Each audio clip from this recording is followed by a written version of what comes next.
So take all of this. Well, that. Yes, sir. Okay. So, as we were saying, how long it takes to collect the evidence needed to decide the claim.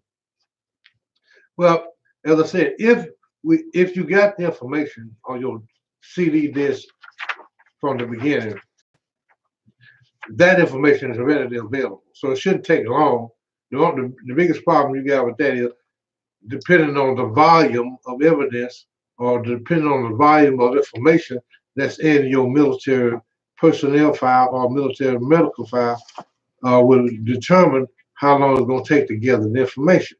Now, there's some more information that could be outside information, such as if you have a private physician that during and it's over a period of years, then yes, you have to go collect that data from the private physicians and to determine what you've been treated for at the time that you want to process a claim. Let's say you was you were 2001 veteran in the Gulf War, I think, and you needed to get that data. Once you get the data, then you got to sit down and decipher the data. If you went to any private doctors to determine any kind of illness or illness that you had that you believe was related to military service. Now, so as far as how long does it take to collect the evidence, basically the veteran, to a large extent, is I would say in 50% in charge of trying to make sure that all the evidence is there. The other end of it is now once you go to your doctors, yes, sometimes you can run into a situation where doctors are not readily or are not available or just don't have time to get your information as fast as you want or as fast as VA is requesting it. So then you make sure that you let VA know who your doctors are so they can also assist in you getting your records from your private physician, because on 38 CFR and 38 USC Code of Federal Regulation, VA is mandated. It has a responsibility to help you get all of your medical and military records. Matter of fact, VA is responsible for helping you to get any information, any data that would help you win your case in your favor. They ain't gonna tell you that. They write it in all the paperwork and it's in the law, but very rarely will they want to exercise what the law tells them to do, even though it's in the language. Yep, and it's called the VA duty to assist. Okay. All right. Now, so then it says you don't need to do anything unless we send you a letter asking for more information. If we schedule you an exam for you, be sure not to miss them. You can check the status of your claim online, the time frame. So let's deal with those. All right. So once you send your information in, and you satisfied that you got your claim in, you set your statement in support of claim, please make sure you write detailed statements of your claim. I mean, it may seem crazy to you, but when you sit down and write, when I wrote my claim for my PTSD, I was as detailed as I could get. My report consisted of 12 pages.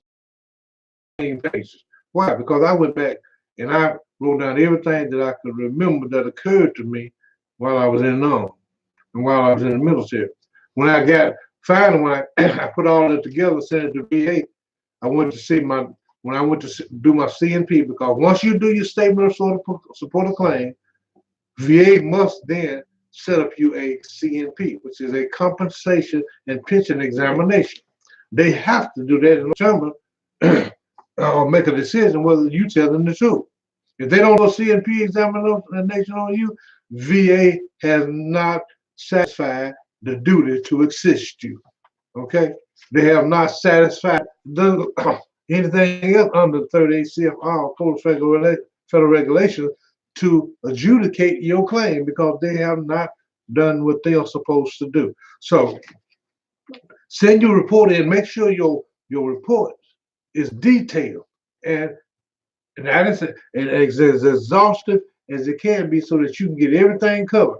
Because once that information is sent to VA, when they get ready to do the CNP, guess what? Before you even go see the doctor's already read your report.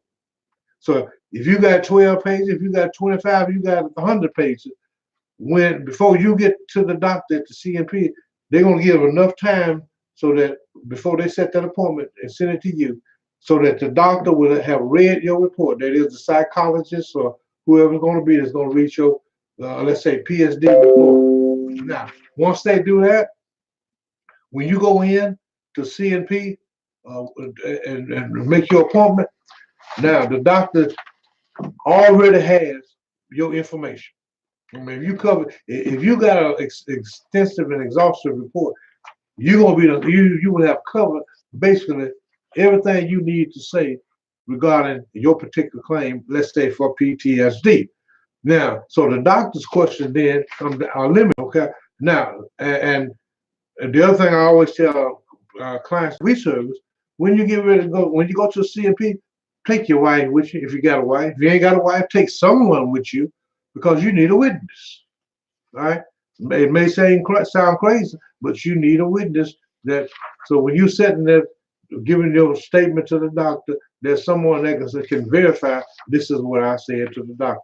Therefore, so when the interview is over with, or when your CNP examination is over with, if there were some improprieties that were not correctly handled by VA's representative, doctors that is, we can make you have a person that can verify that it was not done correctly.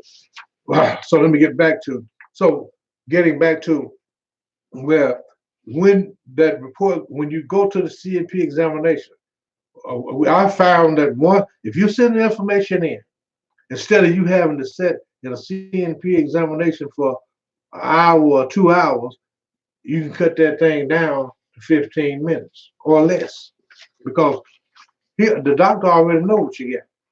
And like I tell people all the time, when you go to VA doctor, when you go to VA examination, let me tell you, first thing when you walk on the premises, I'm almost convinced. I know when you get ready to go to the doctor's office, you've already been scanned. Okay. In other words, what I mean by scan, when you walk into the doctor's office, first thing that the doctor's going to put in his report, veteran walked in, well dressed, neat. He was well groomed. Then they're gonna put down veteran was well articulated. Okay, so what are these observations for? Why is the doctor saying? Because they want to put a light on, especially if you're talking about PTSD. They want to put another light on the fact that, oh, I don't see anything wrong with him. Okay. On the other hand, if you come in looking like a slouch or a bum, then they're gonna say he pretended. So let me just say this here: when you go there, you don't have to dress like you're a lawyer or you're a doctor. You just dress normal and casual. The thing that's of most important is not how you look, but what you just said, and that is what you said in your report. Now, another thing about your report, your statement of support of claim. By law, under 38 CFR, when you go to your CNP, any evidence or information that you submitted to VA, you have a right to take that information into the doctor's office with you to review your notes while you're talking to the doctor. Don't let nobody tell you can't take your notes. Those are your notes, you wrote them, and you can go back and you can review them while you're talking to your doctor. That's right.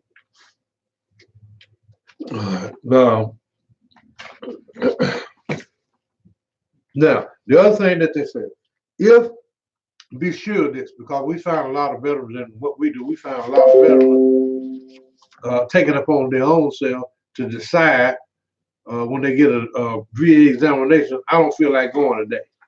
Worst mistake in the world you can make. Make all of your appointments that are set by VA. If you can't make it, if circumstances are such that you can't go, call VA and tell them I can't make that appointment. Quick, fast, and hurry. Okay.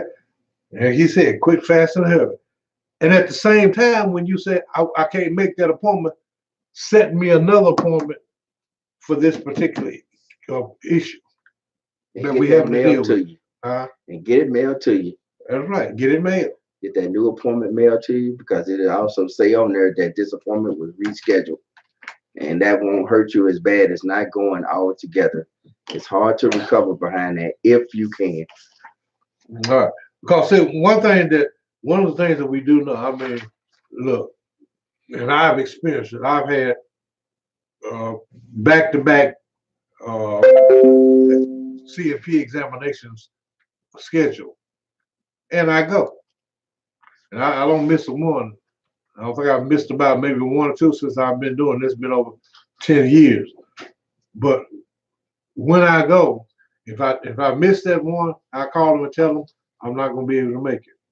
All right. But as far as when I have multiple CNPs, I may go hard for cardiology. This month, next month, I got the same cardiology appointment. I go there, get into cardiology. I'm there for about 10 minutes.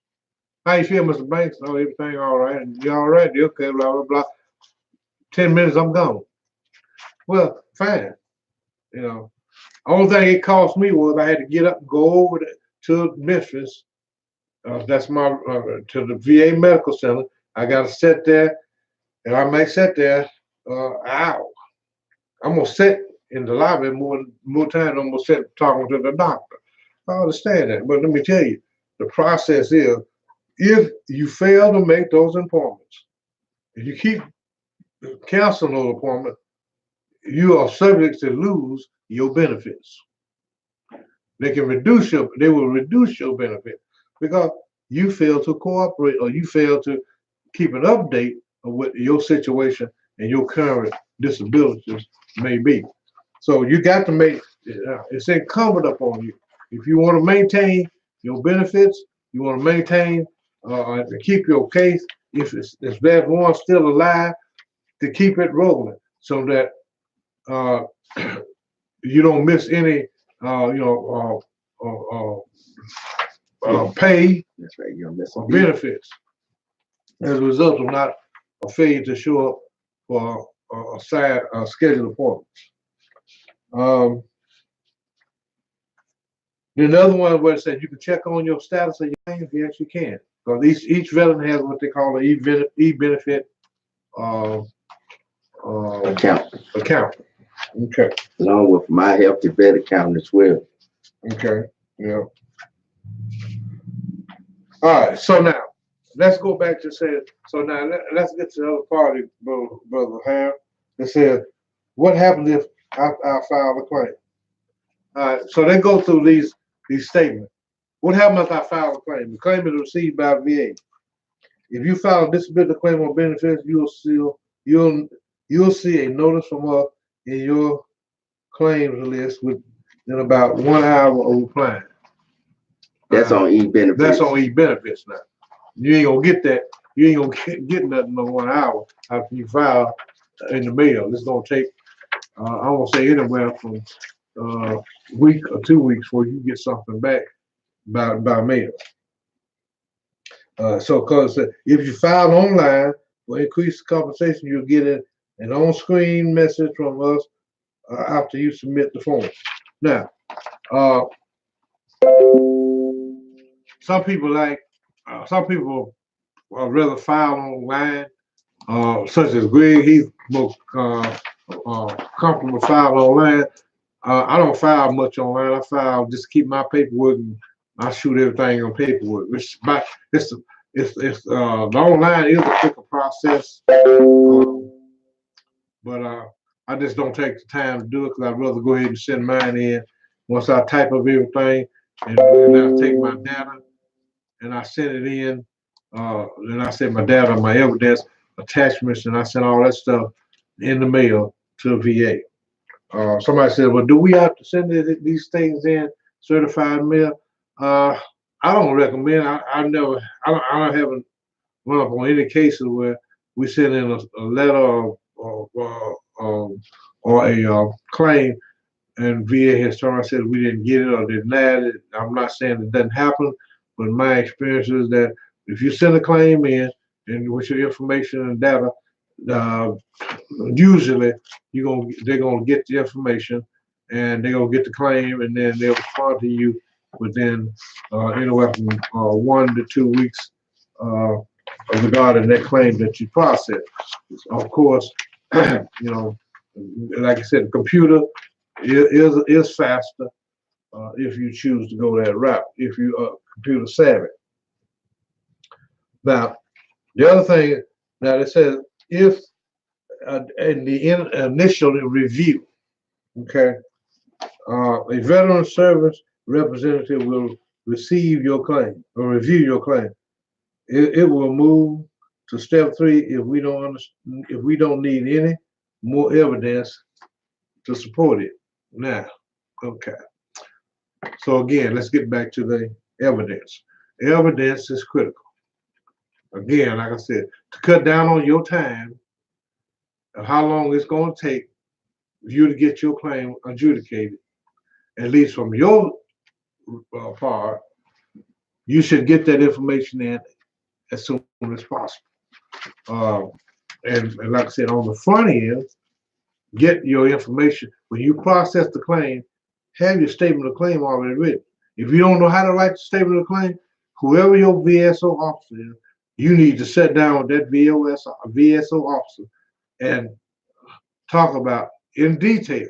Don't leave anything out about why you are processing the claim for such and such, whatever it is.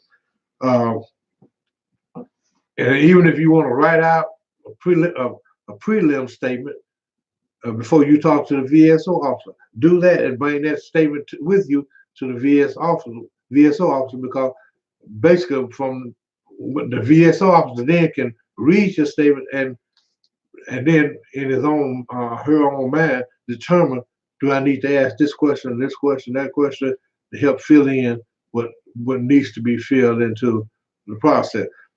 It's kind of like we tell people all the time, while you doing these things, even myself, when I'm writing it, I want somebody else to read it because I may miss something. That's important. All right, then so now under the steps, for Harris, you want to check on them? Yes, sir. Now we're down to number 3. Still continue with the evidence gathering, the review, and the decision. During this process, also they have 3 things that they look at. The first thing, as Mr. Banks has stated before, they ask the evidence from you, from your healthcare providers, any government agencies, and others.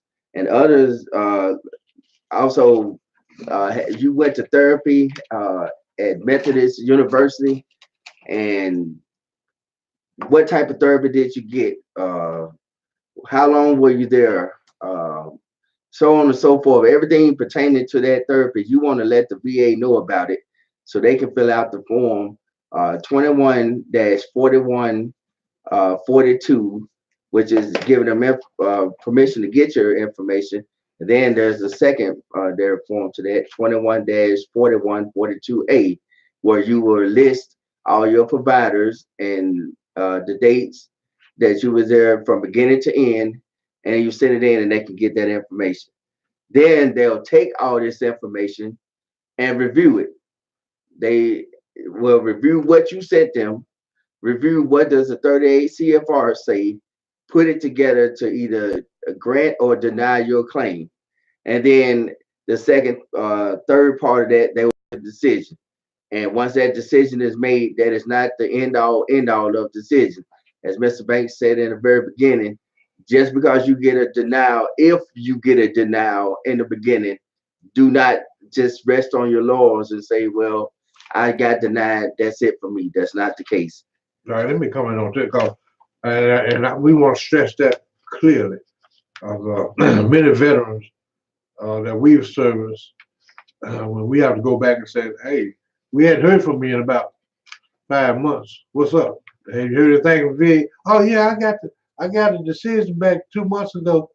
Why you sitting at home? Well, they said I wasn't entitled, so I just let it go because I figured I wasn't gonna get nothing. Don't be. That's ignorant. That is ignorant. If VA said if we help you process the claim, or whoever helps you process the claim, once you get to, don't get crazy and start becoming your own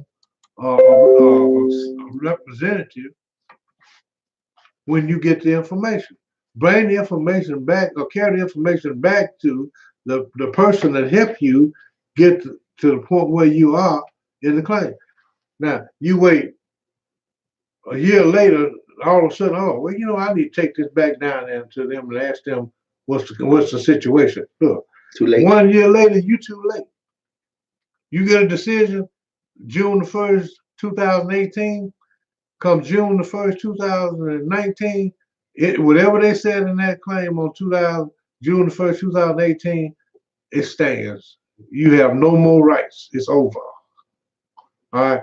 So it's critical when you get that. Whenever you get information, we always tell our clients, that people that we help, we always tell them, whatever you get, I don't care if it ain't nothing but a summary claim benefit, a summary of benefit, bring a copy of the information so that we'll see we want to make sure that the information is correct on the summary of benefit. If you're 100% totally permanently disabled, it needs to say on the summary of benefits, I'm totally and permanently disabled, 100%, or 20%, or 30%, whatever that summary of benefits says, and you're going to get one. Everybody gets one each year. January. Every January, if you're service connected. I got one. Bring that information. You can't sit and say, well, they didn't give me what I was looking for on the first go round.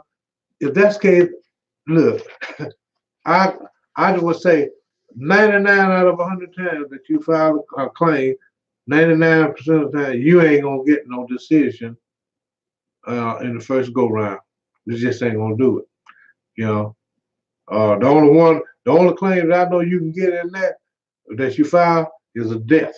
If the veteran had a claim, if the veteran was being treated for the heart disease, for instance, and he dies of heart disease, and he was service connected, then when you file the claim, VA they can readily go ahead and resolve that. Ain't nothing else to argue about. The person had heart disease, he died of heart disease, the heart disease was service connected, it's over. All right.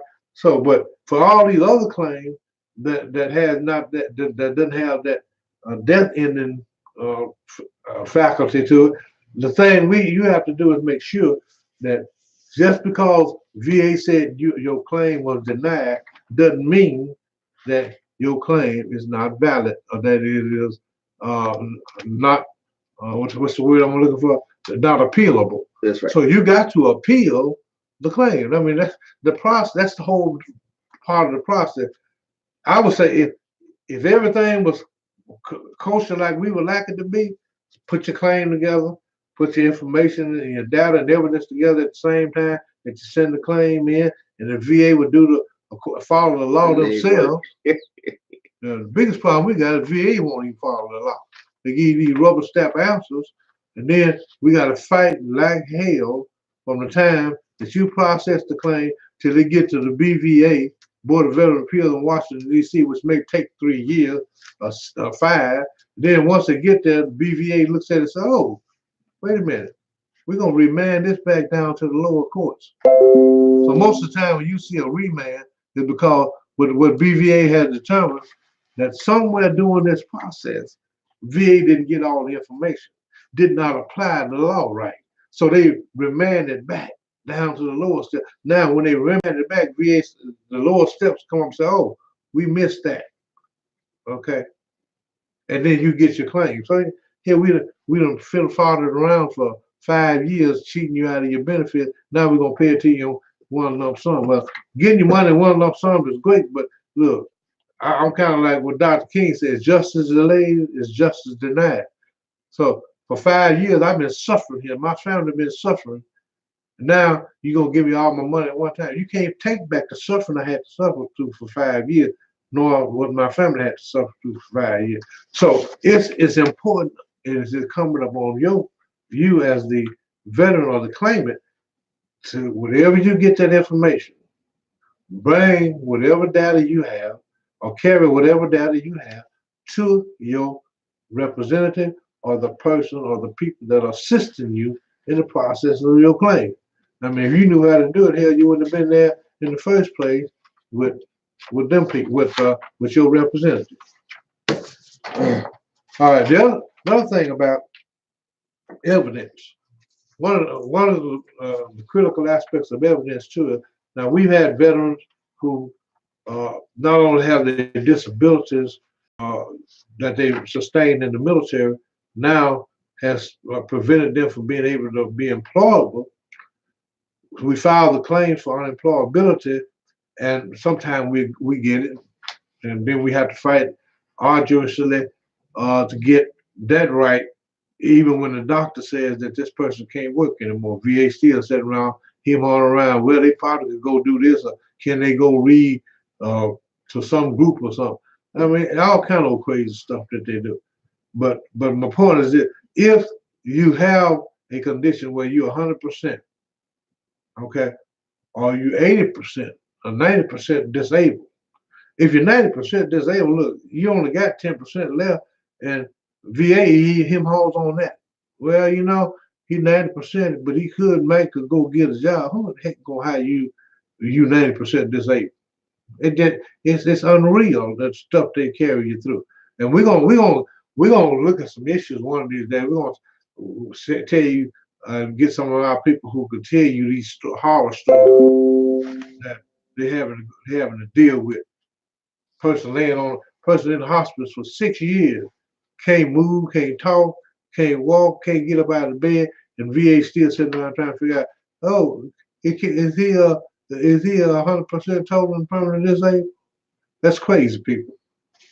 But that's the system. So you got to fight the system, even though as crooked as it is. Then the Social Security. What I was gonna say about that, Social Security. If you got 90% unemployability or disability with VA, file your claim with Social Security, not for SSI, but for SSDI, SSDI. Social Security Disability Insurance. That's right. Because see, now the one thing you got to be that you need to be aware of, the Social Security, the Department of Social Security is not mandated by any decision of the Department of Veteran Affairs to either grant you Social Security or deny you Social Security based upon information or data from the Department of Veteran Affairs, or vice versa. VA is under no obligation because you're getting 100% SSDI to say, oh, because you're getting the Social Security SSDI, that automatically entitles you to service connection 100%. But what it does, the reason why we say bring the information from Social Security or carry the information from Social Security to your representative or assistant is because that is evidence.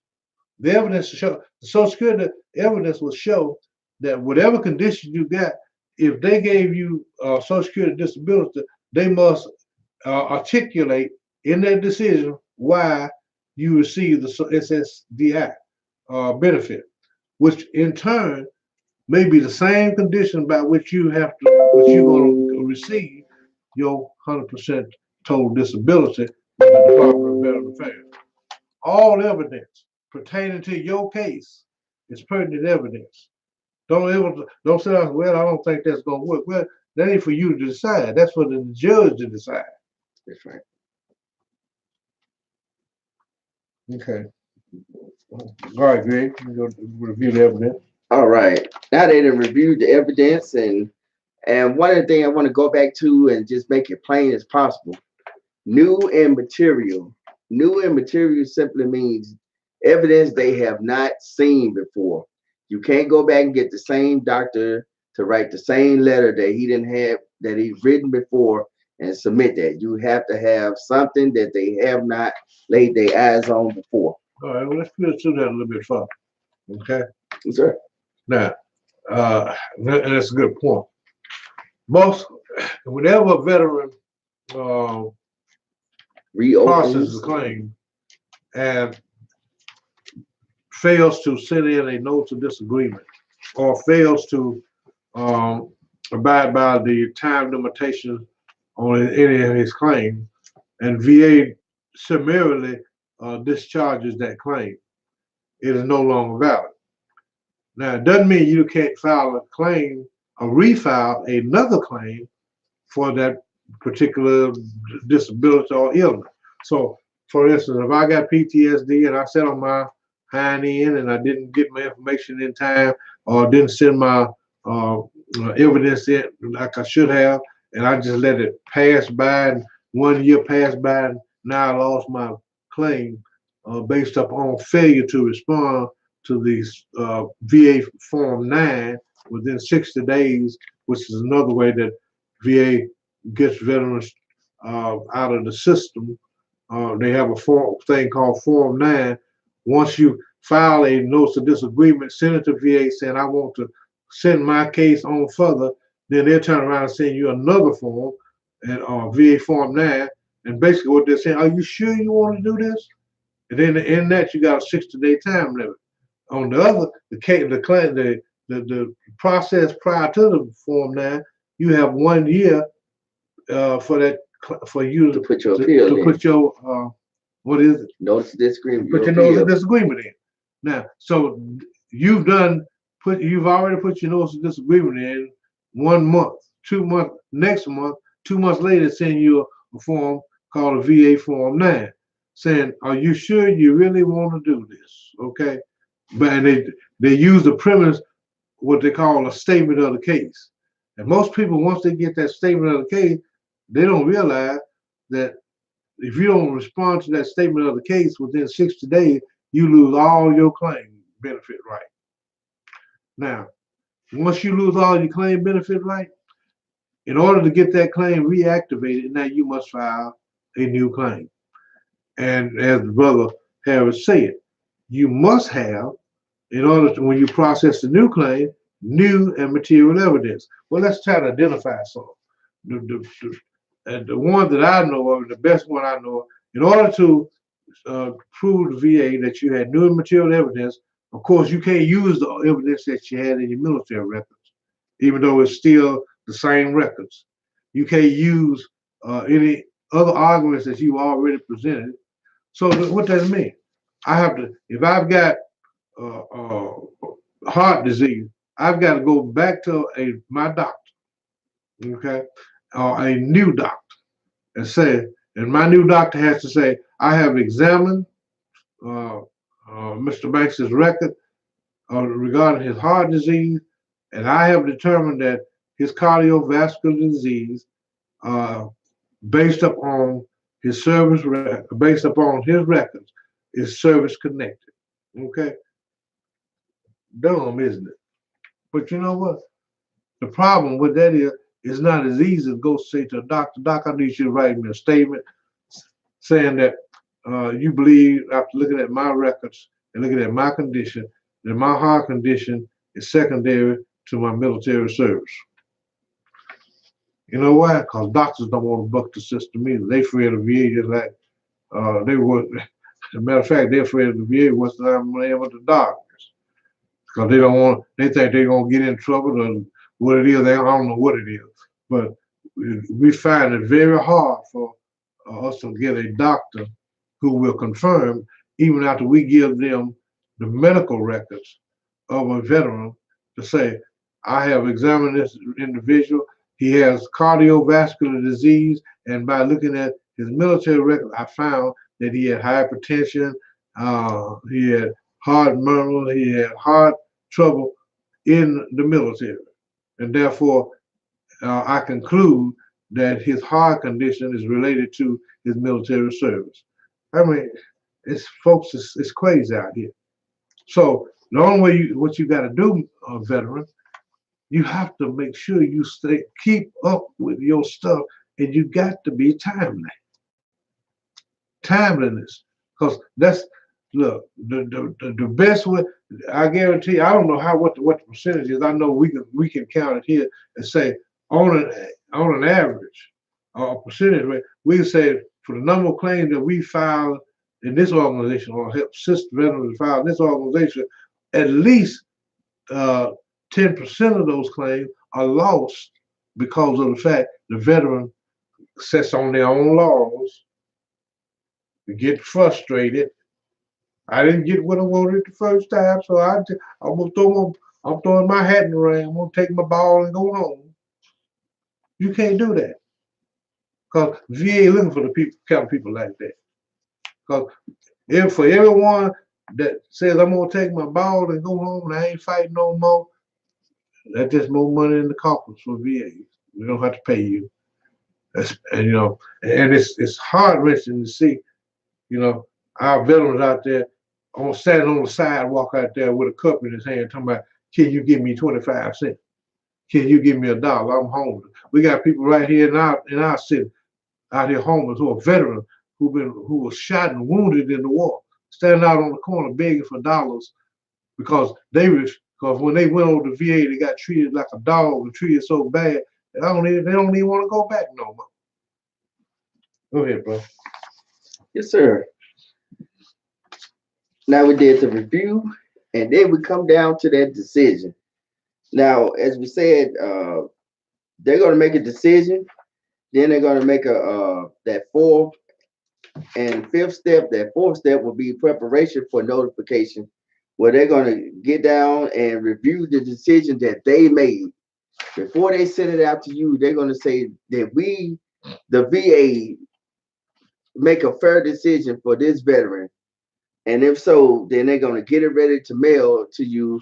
And then they're going to, that fifth and final stage will be to complete your claim. So if you're following all this on e-benefits, or if you're calling the 1-800 number, you will find these are the process steps that they go through. It used to be 8 steps, but they condensed it down to 5. They just took away the numbering. It's the same stuff, just a different day with a new name, as I said from the very beginning. I mean, in the old days when we went to the Google or you went to the 38 CFR, you'll see a page that says type of claims, claim process, so on and so forth. You'll see 8 steps that they went through. These are basically the same 8 steps, written in the same way, just numbers taken away. No harm, no foul. Same old package, just a new bag. Yes, sir. And then once you see this claim complete, all it is saying that they done mailed it out, you should have received it, or you're in the process of receiving it. Within that first 30 days of them marking you as claim complete, they won't talk to you about your claim unless you have that paper, that decision in front of you, or you have received that decision.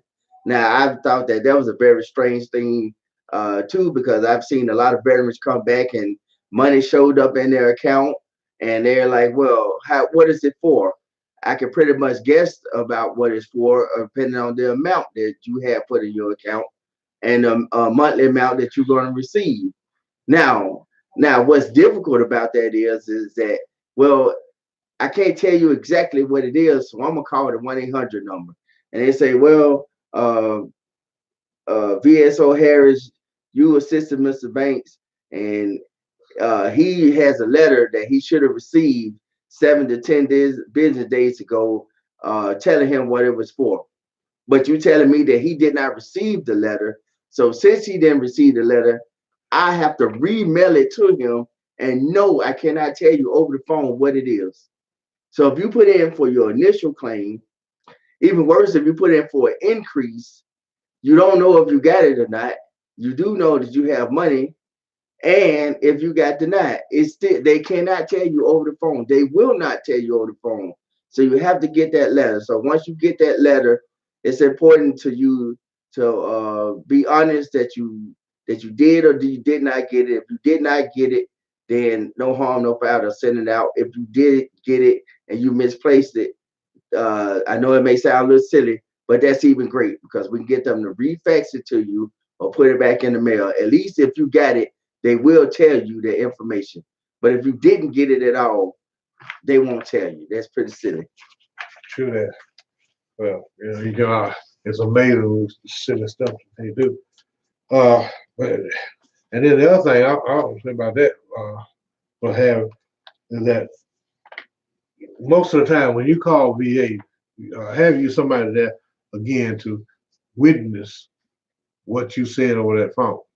I mean, because really on your end, and I believe I don't know this would be certain, but I know for myself, most of the time when we talking to VA, I on the other end, I believe being recorded. We don't record on our end, but sometimes you get that statement.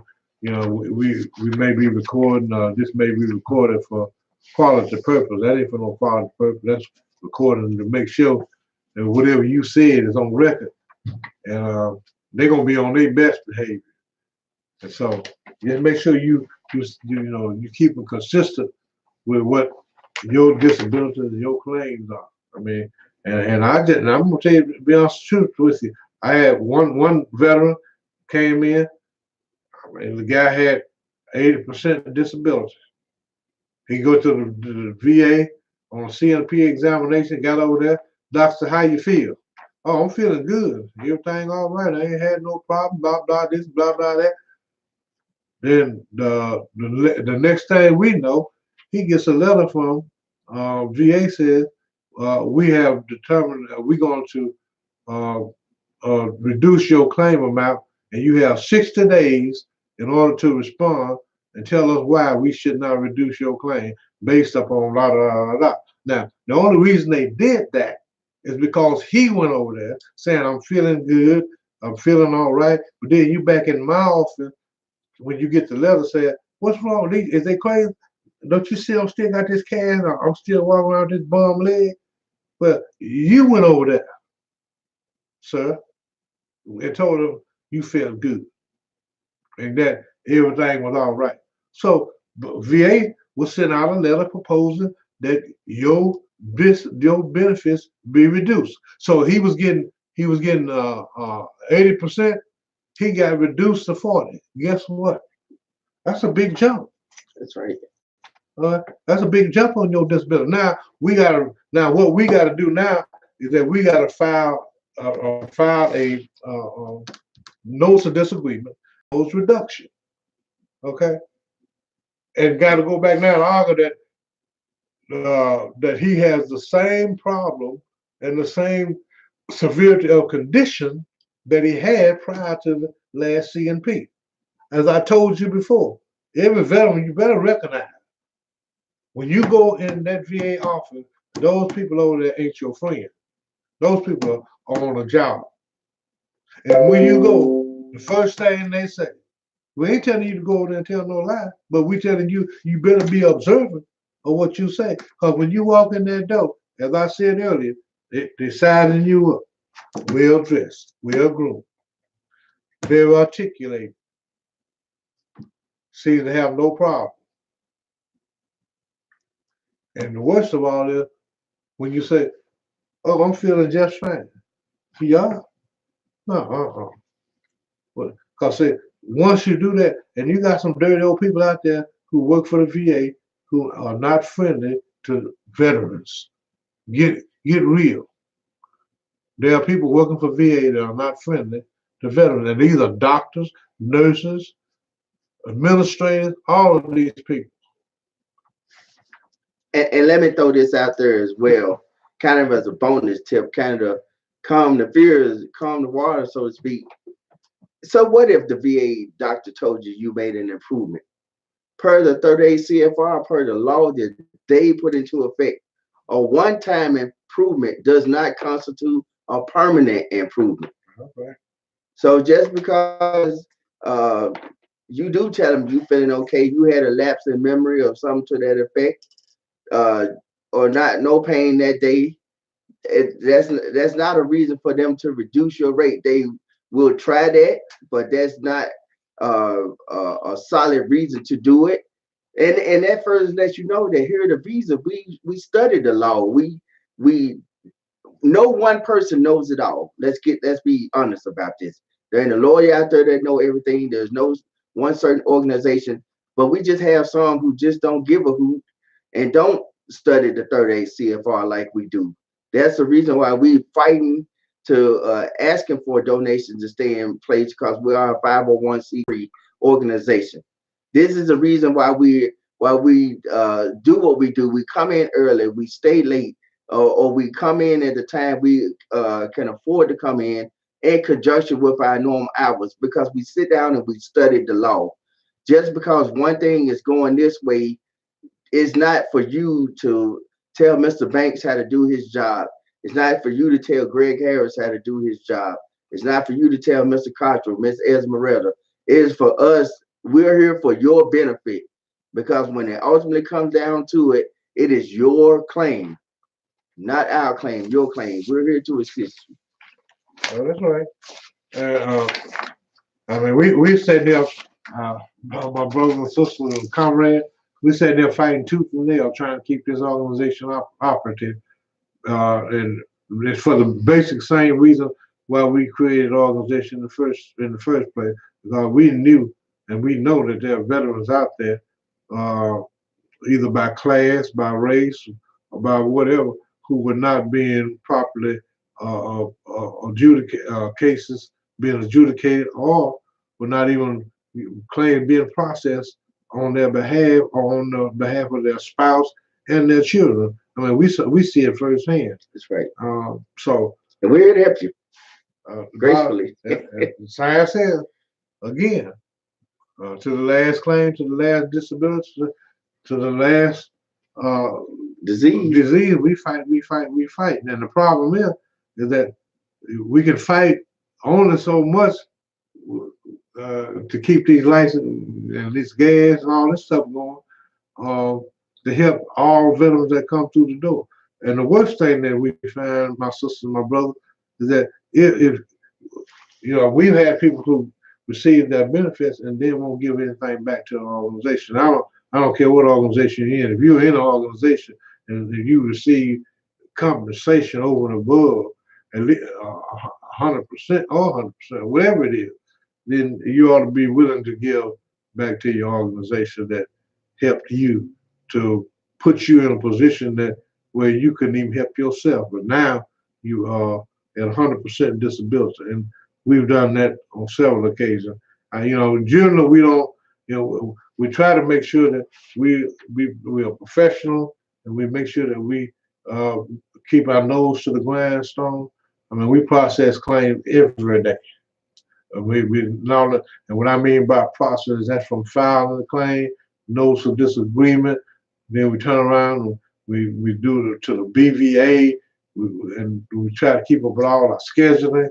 And then when we get those claims that are too difficult, then we submit information to our Weiner, Turner Weiner, who was our attorney that we assisted or try to get to make sure they understand how we keep the law abreast in our mind. And we send our clients in that respect to him, to those difficult ones, such as, you know, if you get someone who died and wasn't necessarily, let's say, died of a heart attack, who was not a Vietnam veteran, but had borderline hypertension while in service or shortly thereafter.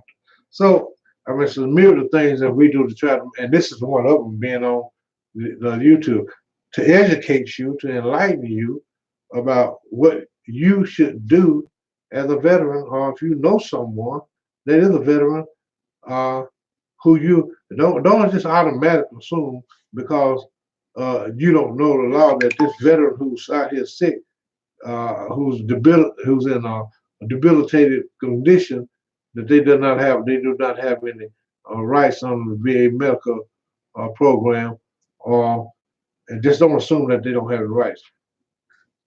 If you don't call us, talk to some VA representative or assistant program that will help that veteran. I'm telling you, and this is just my own personal venue to look at it. when Obama was in the Obama administration, the Obama administration helped veterans. The Trump administration is a lie and the truth ain't. They're not helping veterans.